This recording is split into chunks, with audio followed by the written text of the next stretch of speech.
accident erukachoga tufu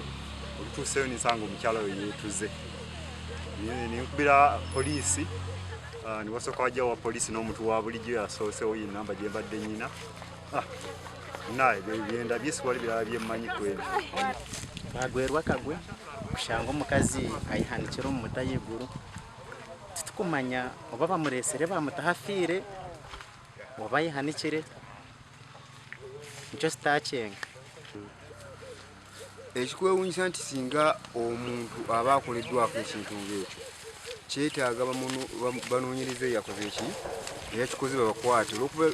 abantu bakoze eki abantu batumalawo mu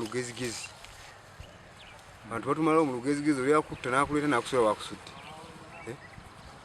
oba bakusibye emiguwa ne bakuleeta ne bakkazeeko okulabika nti balanga bannannyini muntu oyo anaaba nti yabuliddwako omuntu waabwe bajje mu mokyale kubanga kirabika nti poliisi emutute mu mokyale yawa y'erya Ntonde naye tuvumirira ebikolwa ebyo kubanga lisentire mu bbanga eritali lyawala omuwala bamutemulira mu nju ne baleka nga baggadde nawo kati ebikolwa ng'ebyo bigenda byeyongera ate tubadde tusaba ne security yeyongereko naddala mu bitundu ngaawo kubanga okuva ku ddwaliro okutuuka wabi nnyo tusaba ne bekikwataka aitha baba tuterawo mataala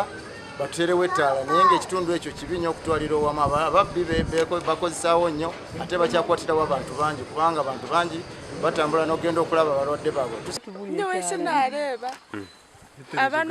abaana bantu bazahiizibwa ko bantu bazahiizibwa omukasose bamureeba hati ko bamureeba biza batwetaho mukatwiza nturukanga kushikaho tubureeba muwala baleese maiti ne bagisibawo busiri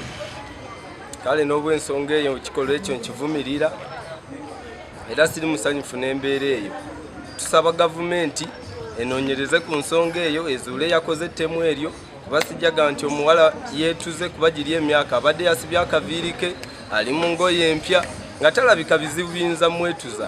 kale nkivumiridde nze Male Steven.